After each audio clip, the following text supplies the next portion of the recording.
a lot of missionaries come home after 2 years, say it's the best 2 years of their lives. And so I started thinking, okay, why? Why was that? And what I came to was that service was the real difference, because for 2 years, you didn't worry too much about yourself. You worried more about helping other people have better lives. And so then service started to crowd out other things in my mind. And what was it about service? And it brought a lot of joy to me during my time. And then I started thinking, okay, well, that's full time. So can you have joy part time? Because you're working, you're raising a family, you're doing all kinds of things. Can you have joy even though you're not serving all the time? And my answer to that was yes. Hey everyone, and welcome. I am Morgan Giss McDonald, founder, CEO of Palfreyman Books, and I have with us today a super special guest who is launching a brand new book. Now, the book is called Joy in the Brambles. And if you're looking for an inspirational, kind of light in the darkness kind of book, I believe this book might be for you. And I have with us today the author who's been an attorney for 40 years and is also an author not only of this book, but other books as well. And I am super excited to introduce Mr. Ross Palfreyman. Thank you, Ross, for being here. Hi, how are you? Good? I am good. I'm excited to talk about this book because I think we were talking sort of before we hit record, there is this difference between happiness and joy that you really bring to us, your readers, to sit in, to dwell in, to just be in. And there's a line from the book that I would like to read. You say at the very beginning, in this world of hatred, greed, and selfishness, just how do we obtain joy? So I'd like to kind of start there with you, Ross, and maybe you could sort of set the stage for us.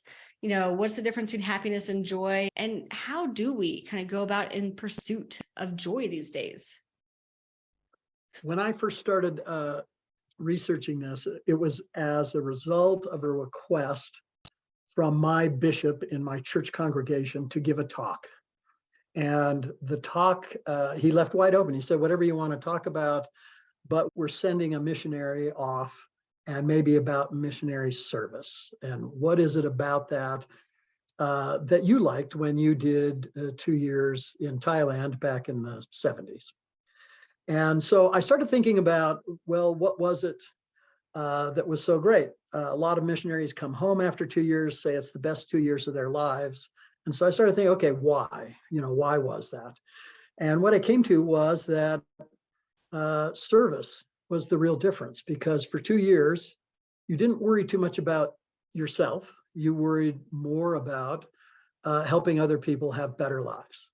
And so then service started to crowd out other things in my mind. And what was it about service? And it brought a lot of joy to me during my time. And then I started thinking, okay, well, that's full time. So can you have joy part time? Because you're working, you're raising a family, you're doing all kinds of things. Can you have joy even though you're not serving all the time? And my answer to that was yes. In the process, I started thinking, well, what's the difference between happiness and joy?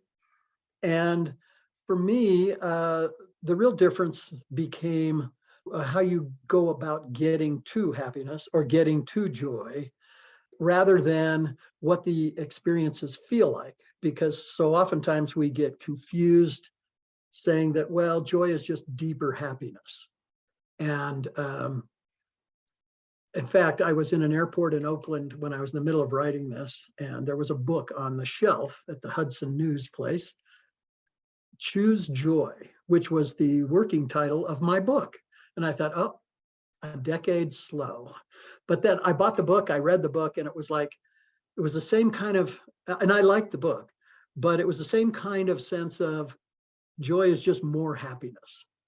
And I thought, that doesn't seem right. So I just kept thinking about it, and I realized that the source of happiness and the source of joy are what are really the difference between the two. And the source of happiness is inward thinking, like I'm going to exercise more to be in better shape. I like this kind of music. I'm going to listen to it. I like this kind of food or sport or whatever it is. I like it for me. And if I do more of it, I'll be happy. Whereas joy, on the other hand, is looking outwardly to the needs of other people. And when you do that, there's this sense inwardly of satisfaction and joy that comes to you. And sometimes you can confuse them with the feelings you have with happiness, but it's the source that's completely different. And I think that was what that's when I felt like I needed to write this book, because I haven't really heard people talk about it like that, even though people way smarter than me have danced around that issue, including scientists and authors and religious leaders and sports guys, and everybody has talked about it in one way or another, but they haven't really gotten to explicitly delineate, here's how you get to happiness and here's how you get to joy. So that's how the book came about. That's the genesis. Thank you for kind of taking us through that whole process, and yes, delineating happiness and joy. And I would agree with you if you had just asked me, before I read your book, of course, what's the difference between happiness and joy? I probably would have said something to the effect of joy is a more like a deep residing good feeling, perhaps similar to happiness, So, yeah, me too. Me too. That's how I always thought of it. And what I love about your book, Ross, is that you take us into stories from your life, your kids. You have 6 kids who are grown now and grandkids, but also people you've met kind of along the way or heard stories from, to really help us to see and feel and kind of be in this, this journey toward joy. Could you share, maybe like one of those stories that maybe comes to mind from the book? So first of all, I do have a story or two about me in the book. Yes. But when people read the book and they ask me about it, what I came to realize was that I couldn't write a whole book of good things that I've done for joy. And so I had to incorporate kids and friends and strangers and tell their stories as well, so that you could get the impact of what it was. And it's kind of sad that I couldn't do it just about me, because that would have been better. But I do have one that's kind of straightforward and easy, and this one's in the book. And I try to choose these stories carefully to fit the narrative, because there's so many things that people do well and in kindly fashion for other people. So it's hard to narrow it down. But this one impacted me quite a bit. It wasn't anything I did, but my son, Sam, was a 2nd grader, and I had to go to an open house, which I did not like to go to. And my wife was busy doing something else, so I had to go. And I usually walked the halls and didn't like the talks and all that stuff. And so I was walking the hall, and Mr. Dahlberg's 2nd grade class, which is the class Sam was in, he was just kind of wrapping it up. And I thought, I can sneak in and I can pretend like I was there.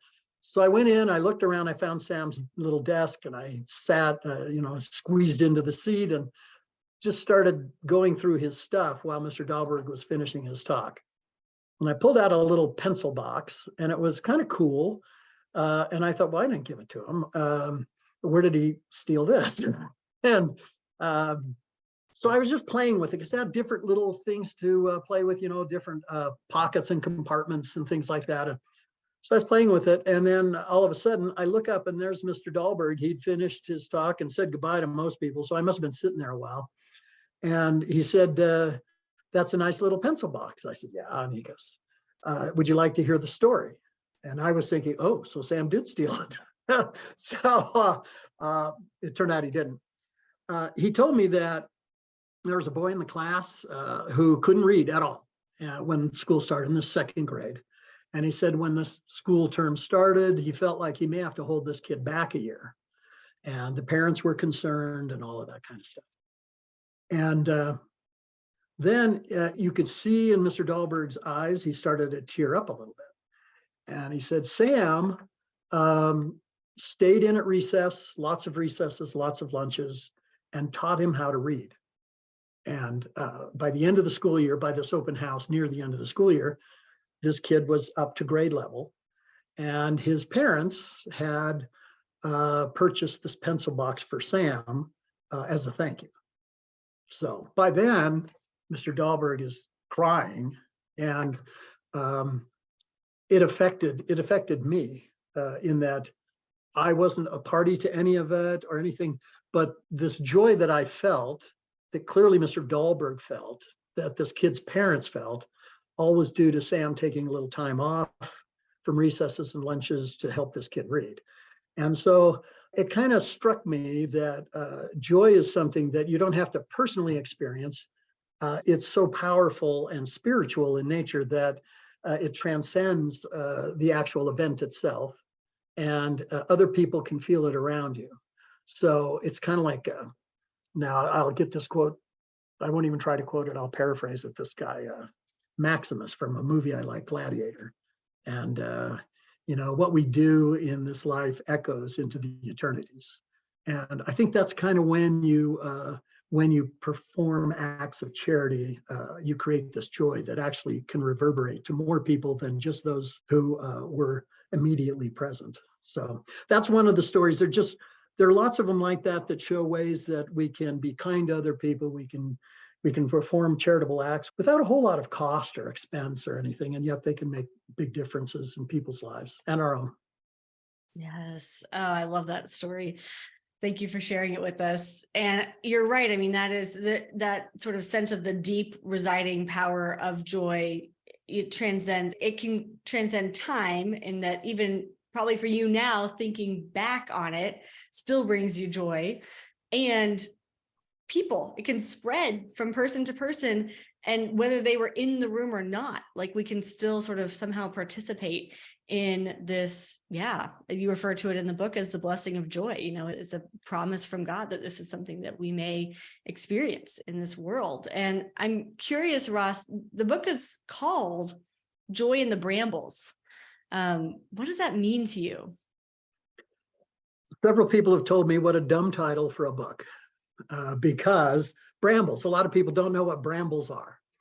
And so they say, so they're going to see that and they're just going to move to the next title. Brambles, so I'm growing raspberries in the side yard, and it's just marginally successful. But when the blackberries and the raspberries start growing, you really want them. I really like them, but you have to reach through all of these branches that are prickly to get to them, and it's worth it, but you pay a price going in to get them.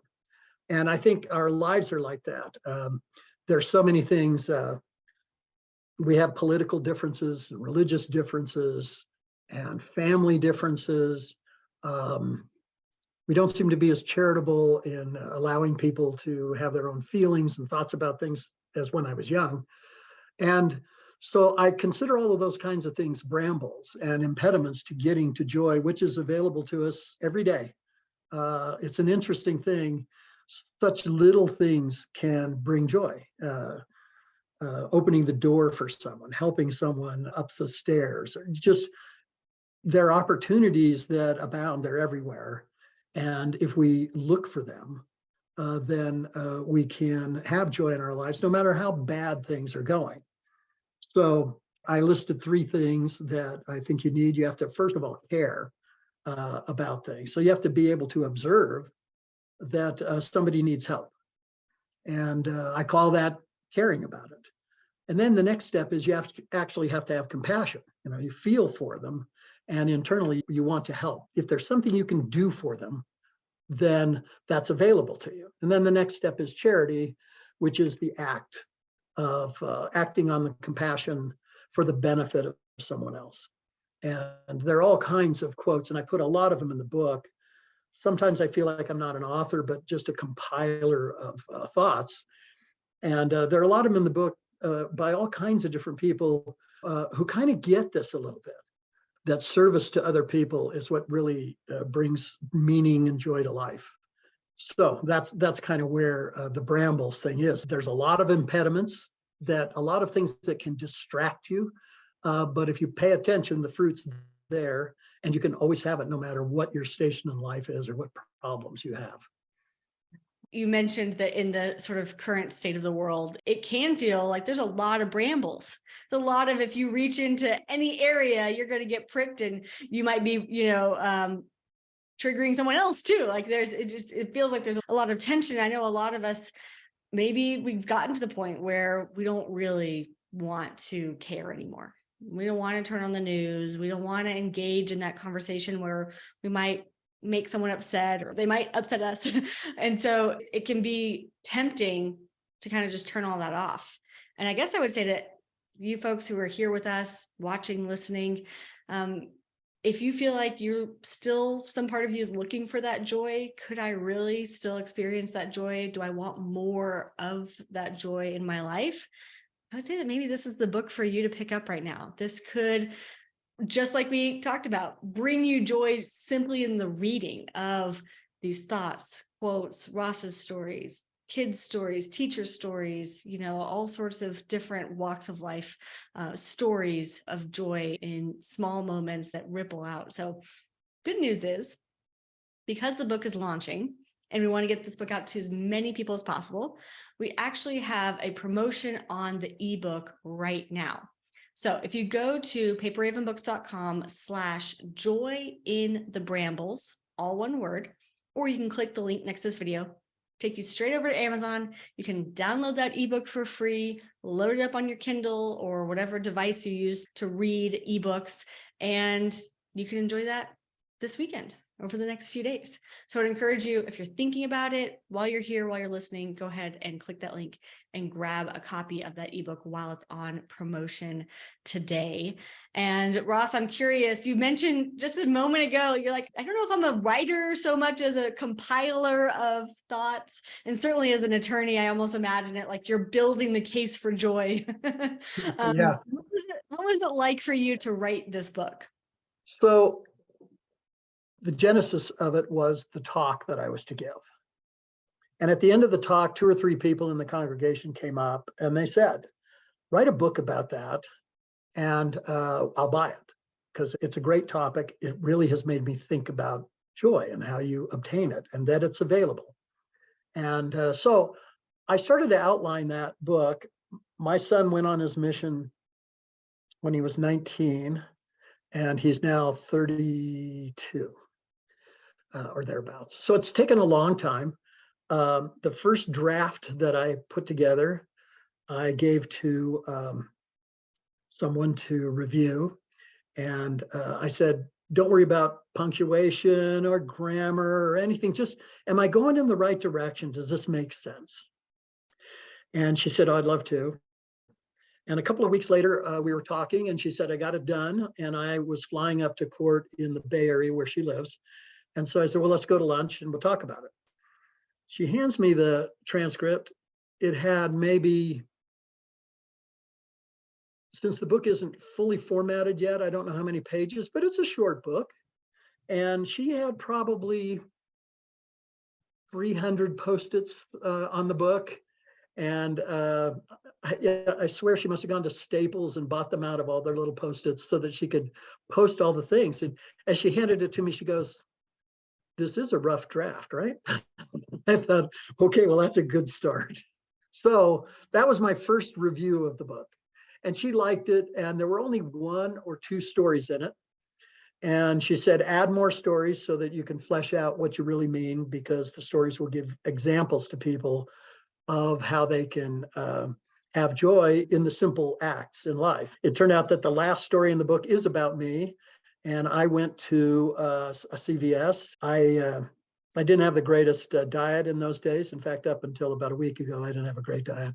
And I would go into CVS or the AM/PMs at the gas station, and I would get Cheetos, a Milky Way, chocolate milk, and Diet Mountain Dew.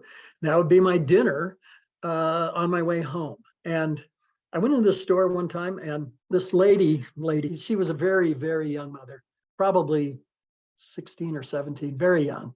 And she had a young son.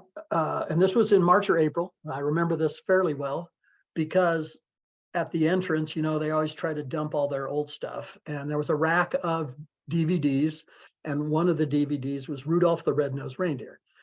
and it was $4.99. And the little boy wanted it so badly, and mommy just couldn't afford it. And I was in a part of town where it was pretty easy to see why she couldn't afford it. And I got my stuff and I got in line, and they got in line right behind me with a couple of things. And I kept looking at that little kid, and he was still wanting that.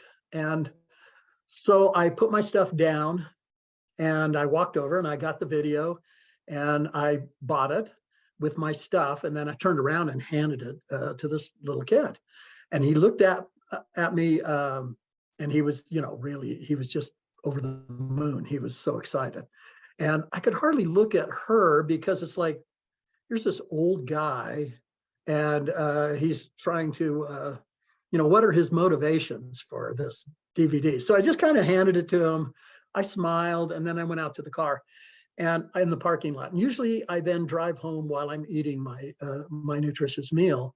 But this time I just sat in the parking lot and I thought, I made that kid's day. And that felt pretty good. And it was an easy way for me to feel joy. I didn't even think about me feeling joy. I just thought, this kid, I'll get this for him. But it turned out to be a great thing for me. And I sat in the car eating my stuff, and I felt really, really good.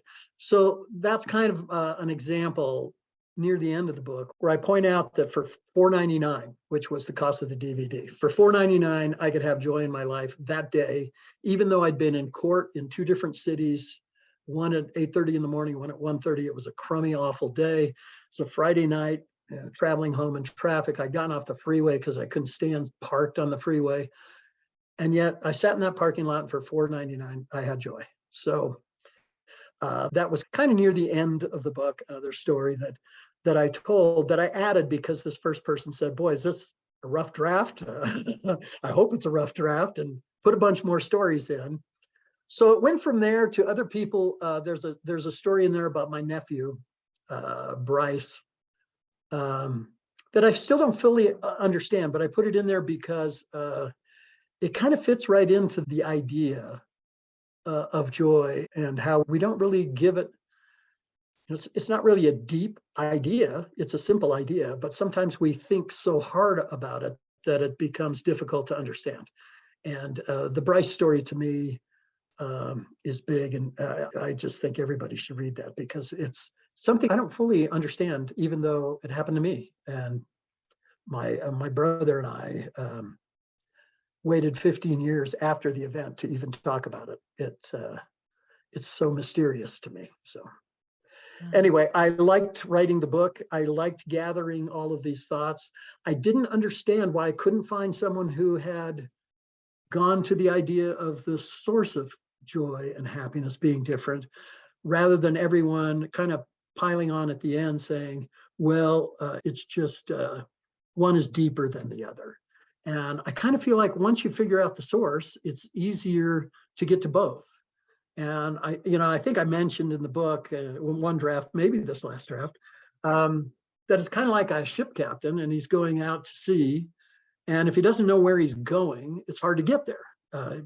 Unlikely that you're going to get there. But if you know the roadmap, if you know how to get there, it's much easier. And I think that's what this book helps with joy, is that if you know the map and why it's set up the way it's set up, it's easier to get to joy, and we all can get there.